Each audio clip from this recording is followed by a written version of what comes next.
Teman-teman, siapakah Awatara Narayana yang paling kuat antara Sri Rama dan Parasurama? Baiklah, simak videonya sampai habis untuk mengetahui kisah selengkapnya.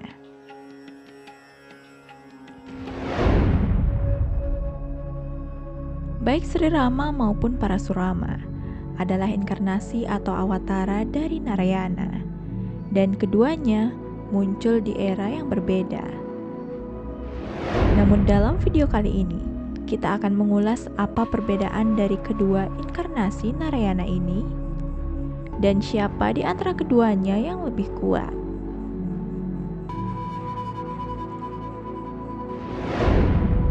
Awatara Parasurama sudah ada dari Satyuga dan Sri Rama di Treta Yuga.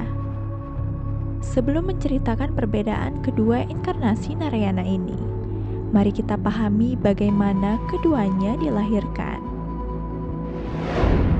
Menurut kitab suci, di bulan Vaisak, Dewa Parasurama lahir sebagai inkarnasi ke-6 Dewa Wisnu.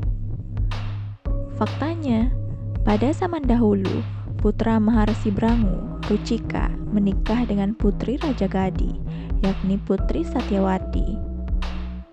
Satyawati adalah putri tunggal.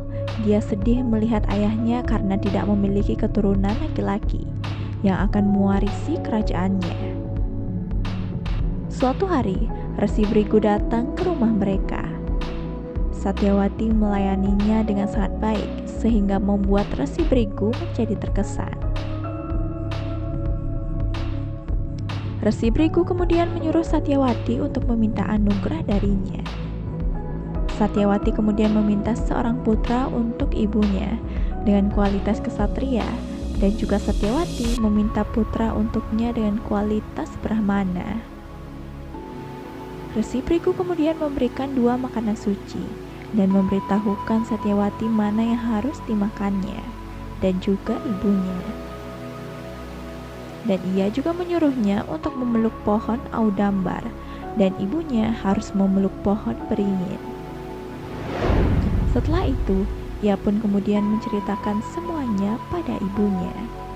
Namun putrinya melakukan kesalahan dalam tugas ini. Satyawati memakan makanan yang salah dan memeluk pohon yang salah. Ia tertukar dengan ibunya.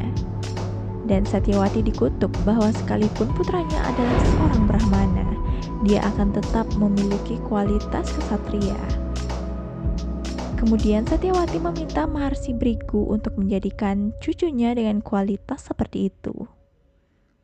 Oleh sebab itu, lahirlah Resi Jamadagni yang kemudian menikah dengan Renuka, sehingga lahirlah Parasurama yang merupakan putra keempat dari Jamadagni dan Renuka. Dia menjadi Brahmana berdasarkan kelahiran dan Satria berdasarkan kualitasnya. Sedangkan jika kita berbicara tentang kelahiran Dewa Sri Rama, maka Raja Dasarata dan Ibu Kausalya adalah Manu dan Saturipa pada kelahiran mereka sebelumnya, yang melakukan penebusan dosa besar untuk mendapatkan Dewa Wisnu dalam bentuk seorang putra di Treta Yuga. Sehingga di Treta Yuga, Maharaja Dasarata, ketika dia melakukan yaj untuk putranya, kemudian dia membagikan kir yang dibuat di prasat kepada ketiga istrinya. Karena dia tidak mampu untuk mendapatkan seorang putra untuk beberapa waktu. Dia diberi saran ini oleh para dewa. Setelah itu, Ratu tertua Maharaja Dasarata, yakni Kausalya, melahirkan seorang anak yang sangat cerdas, biru dan cemerlang bulan Chaitra, dan bersama dengan Narayana, inkarnasinya adalah Sri Rama. Kedua inkarnasi ini sama-sama mempunyai misi untuk menghancurkan iblis dari bumi. Baik Parasurama dan Sri Rama adalah inkarnasi Narayana. Keduanya sangat berbakti kepada ayah mereka. Sri Rama pergi ke pengasingan karena janji ayahnya. Sementara Parasurama mengorbankan kepala ibunya sendiri atas perintah ayahnya. Keduanya telah memiliki busur dari Dewa Wisnu. Keduanya adalah pemuja Mahadewa. Keduanya adalah seorang pemanah dan mahir dalam keterampilan peran dan tahu bagaimana bersuara melawan ketidakadilan. Lalu apa perbedaan keduanya? Parasurama lahir di Satyuga, sedangkan Sri Rama lahir di Treta Yuga. Parasurama adalah inkarnasi abadi, sedangkan Sri Rama hanya hidup di Treta Yuga saja. Ada perbedaan besar dalam sifat keduanya. Sri Rama mengambil inkarnasi di Kian Satria, sementara Parasurama lahir di Kian Brahmana. Awatara Sri Rama memiliki kekuatan yang lebih baik. Busurnya kuat tetapi tombak dan kapak Parasurama masih bersifat standar. Jadi, mari kita ulas di antara keduanya, siapa yang paling kuat dan kekuatan apa yang dimiliki keduanya.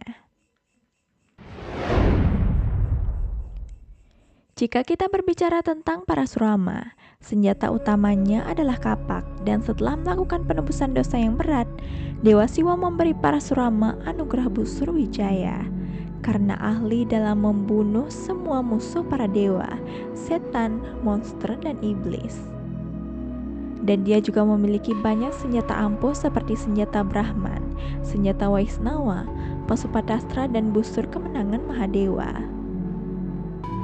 Lalu berapa banyak prajurit yang dia lawan dalam hidupnya? Parasurama juga pernah melawan Dewa Ganesha, putra Dewa Siwa. Dia juga pernah melawan Hanuman, melawan Mahadewa, dan melawan muridnya sendiri yaitu Bhisma. Dikatakan bahwa Parasurama adalah inkarnasi Narayana yang sangat kuat, dan dia adalah makhluk hidup yang kekal sampai inkarnasi Narayana yang ke-10 yang akan datang, yaitu inkarnasi Kalki Awatara, dan menghancurkan Kalipurus. Lalu bagaimana dengan Sri Rama? Sri Rama sendiri ahli dalam bidang seni. Dia juga memiliki pedang yang kuat dan busur bayu yang dia gunakan berkali-kali, yang digunakan untuk melepaskan anak panah yang kuat. Sri Rama memiliki semua kekuatan di alam semesta, baik itu cakra Dewa Wisnu, Brahmasira Astra, Narayana Astra, dan lain-lain. Dan pendidikannya diberikan tidak lain oleh Guru Wiswamitra. Sekarang jika kita berbicara tentang berapa banyak perang yang dilakukan Sri Rama, maka atas perintah Guru Wiswamitra, dia telah bertarung dengan banyak setan termasuk Tadka, Subahu, Sumbaku, dan dia membunuhnya. Dia memberinya kebebasan. Untuk membebaskan Dewi Sita dari kandang Rahwana, Sri Rama bersama dengan pasukan monyet juga bertarung dengan Rahwana, dan saudara-saudaranya dia ada di sana. Dia juga pernah bertatap muka dengan Mahadewa dan bertarung dengan Mahadewa. Jadi dapat disimpulkan, Parasurama adalah inkarnasi Dewa Wisnu yang paling kuat yang masih hidup sampai hari ini. Dan menurut Bhagavata Purana, dikatakan bahwa Parasurama bertapa di Gunung Mahendra sambil menunggu inkarnasi Dewa Wisnu yang ke-10. Jadi bagaimana pendapat kalian tentang hal ini? Baiklah, silahkan share pendapat kalian di kolom komentar. Jangan lupa subscribe, like, dan ingat nyalakan notifikasi loncengnya agar kalian tidak ketinggalan setiap video terbaru dari channel ini. Sekian dan terima kasih dan sampai jumpa di video selanjutnya.